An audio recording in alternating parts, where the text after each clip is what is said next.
choisir ses destinations vacances. Chacun a sa méthode, il y en a qui sont plutôt perdus, il y en a qui ne savent pas choisir et qui finalement font du last minute, pour ainsi dire tout le temps, ou vu que de toute façon ils partent tout le temps avec des amis ou leur famille, ils espèrent que ça soit l'autre qui choisisse, ou il y en a qui font un peu au petit bonheur la chance, parfois ils sont contents, parfois ils sont pas contents. Bref, aujourd'hui j'ai décidé de compiler un peu toutes les questions que tu dois te poser pour trouver la destination de tes vacances qui te correspond.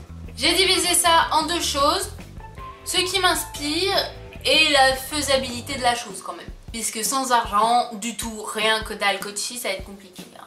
Mais c'est faisable. Alors, premièrement, ce qui m'inspire. Alors, le truc qui va apparaître le plus évident, qu'est-ce qui peut t'inspirer pour trouver la destination? Premièrement, ça va être tout ce qui est photo. Donc Facebook, Instagram, mais tout ce qui est visuel en général en fait.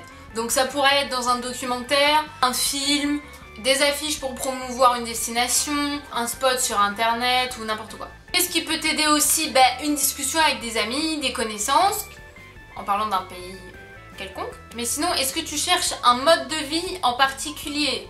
Est-ce que tu cherches un choc culturel ou pas du tout? Ou plutôt ton truc c'est la nature hyper apaisante et être perdu au milieu de la nature? Ou alors en fait tu te sens bien plus à l'aise dans un environnement hyper urbain avec du béton partout?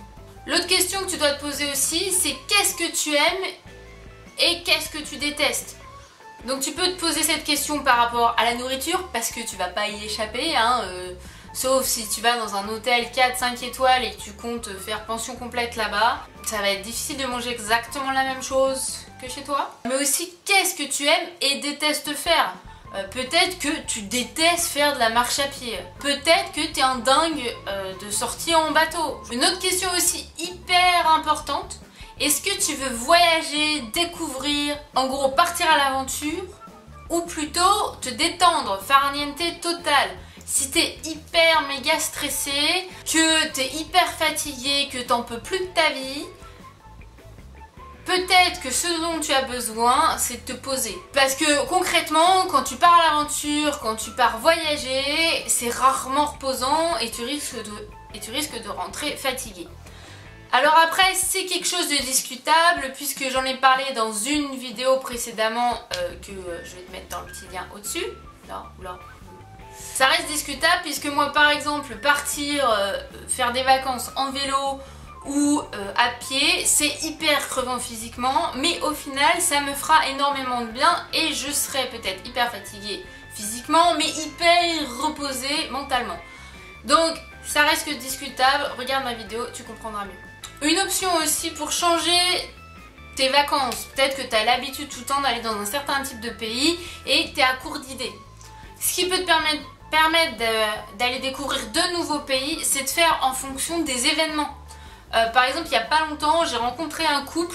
Leur truc à eux, c'était à chaque fois aller dans différents pays ou différentes régions d'Australie, vu qu'ils étaient australiens, en fonction des événements sportifs.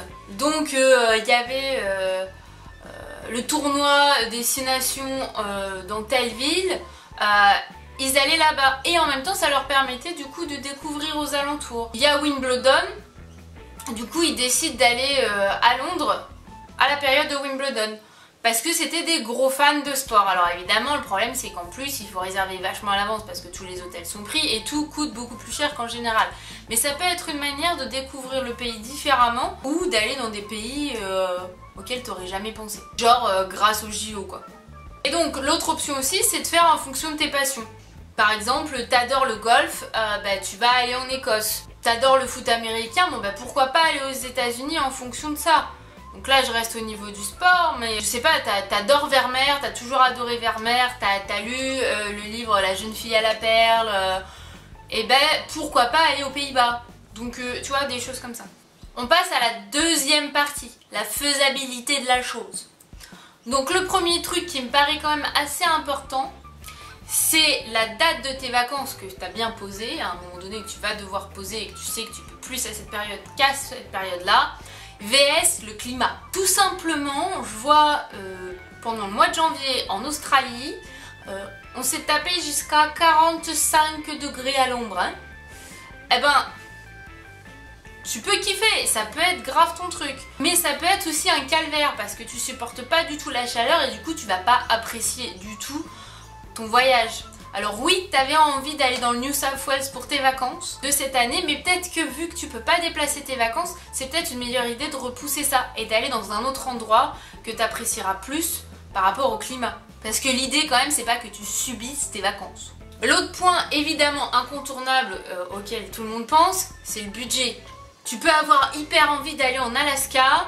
Si t'as que 500 € de budget pour tes 15 jours de vacances, ben laisse tomber quoi. Ça pourra jamais marcher, t'auras beau recompter, re-recompter, c'est une perte de temps. Passe sur autre chose. La même chose pour la Norvège, qui coûte vraiment une blinde. Mais tu peux aussi considérer ton budget et vraiment l'étudier. Par exemple, ben, peut-être que ça sera plus intéressant d'aller au Laos parce que le billet d'avion coûtera beaucoup plus cher que d'aller en Hongrie. Mais au final, après sur place, ça te coûtera tellement peu cher que c'est plus intéressant. T'as la durée de tes vacances aussi. Si pour une fois tu peux avoir 15 jours, 3 semaines à la suite, optimise tes vacances. C'est pas tous les jours que tu peux aller au Chili ou que tu peux aller à Hawaï. C'est peut-être alors l'occasion d'aller dans ces endroits-là qui sont hyper loin et tu peux pas te dire comme ça, tiens, je vais passer un week-end à Hawaï. Ça va être compliqué, hein. Alors sauf si tu as trouvé la machine pour te téléporter et là du coup ça m'intéresse. Tu mets un petit message en commentaire là et puis je te contacte direct. Mais sinon ça va être compliqué. L'autre truc qui me paraît hyper important, c'est ta capacité psychologique à être dans un autre pays. Je m'explique. Quand on part en vacances 15 jours, une semaine, un week-end, il y a des gens qui vont très bien le vivre quand c'est quelques jours et après quand c'est plus long, soit ils s'ennuient, soit ils sont en manque de leur pays. Soit ils sont un peu perdus, il y a quelque chose psychologiquement parlant qui se passe ou ils se sentent plus en vacances, c'est trop long. Parce que ça veut dire aussi accepter et tolérer toutes les différences. Donc l'autre point auquel je viens par rapport à la capacité psychologique de tout à chacun, c'est quelle est ta tolérance à la misère, à l'injustice, aux inégalités. Parce qu'en fonction de où tu voyages, au début, tu vas voir que les côtés positifs. Puisque de toute façon, même les gens, ils ont envie de te montrer que les côtés positifs. Donc ça va être difficile même pour toi, si tu n'as jamais cherché d'informations par rapport à ce pays-là, de savoir vraiment quels sont les comportements hommes-femmes ou ce genre de choses.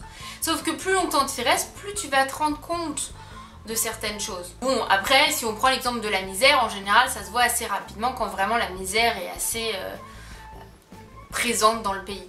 Mais quelle est ta tolérance à ça? Est-ce que tu peux accepter ça? Est-ce que tu vas bien le vivre? Et donc potentiellement aller dans ces pays où ces choses-là sont présentes. Le dernier point par rapport à ta capacité psychologique, c'est quelle est ta tolérance aux différences? Chaque pays est différent et le problème, c'est que souvent, si on peut dire que c'est un problème d'ailleurs, je sais pas si c'est lié au chauvinisme, au nationalisme. Souvent, chaque pays considère, enfin les gens de chaque pays considèrent que telle ou telle chose, elle est normale, elle est acquise et elle est mieux que ce qui se passe dans l'autre pays. Potentiellement, tu sais que objectivement, c'est pas vrai, mais t'es pas chez toi et va falloir que tu vives avec des choses qui vont peut-être te paraître absurdes, totalement aberrantes et tu pourras rien dire. Quelle est ta tolérance à ces différences? Est-ce qu'un week-end, c'est pas suffisant? L'autre question que tu dois te poser aussi, c'est quelles sont tes priorités durant ces vacances-ci? Et le dernier point par rapport à la faisabilité de tes vacances que tu as en tête, c'est tes capacités physiques vs tes attentes de samouraï. C'est-à-dire, concrètement, tu te prends pour un warrior, toi, tu penses que tu arriveras à faire ça. Parce qu'en fait, tu as toujours rêvé de te faire une semaine entière en chien de traîneau, du matin jusqu'au soir, et puis tu as vu un super séjour d'une semaine où c'est faire du chien de traîneau 7 heures par jour. Tu te dis, vu que ça a toujours été mon rêve, ah non mais grave, je suis sûre que je vais pouvoir y arriver. Bref, t'es pas du tout objectif puisque en vrai, bah, le froid t'as un peu de mal, qu'il va faire jour que 3 heures par jour, qu'il va faire très froid, genre moins 10 minimum, et qu'en plus c'est hyper physique. Et toi, le sport, c'est vraiment pas ta came quoi. Hein. Ben... faut être logique, c'est-à-dire que tu as peut-être toujours rêvé d'en faire, mais on va peut-être commencer par une demi-journée ou une journée de chien de traîneau. Tu verras ensuite si ça te plaît. Donc tu vas, je sais pas, par exemple dans le grand nord de la Norvège, tu vas faire du chien de traîneau pendant une journée et puis tu vas faire autre chose. Tu vas découvrir la Norvège différemment. Si tu te rends compte que tu kiffes et qu'en fait tu arrives à supporter le froid, tu reviendras une autre fois pour un séjour d'une semaine intense, hyper extrême chien de traîneau. Mais le dernier point qui me paraît le plus important pour que tu kiffes l'endroit où tu vas aller, c'est ne jamais choisir un lieu dont tout le monde, mais alors tout le monde parle, hein, comme un endroit extraordinaire. Parce que du coup, tu auras tellement d'attentes que même si l'endroit est potentiellement assez cool, eh ben, il y a de grandes chances que tu sois déçu, quoi. Voilà, je pense avoir fait le tour des différentes questions qu'il est important de se poser. Si tu as d'autres astuces ou si toi tu choisis tes vacances totalement différemment, tu peux toujours en parler dans les commentaires. Et puis moi, je te dis à la prochaine vidéo. Bye bye.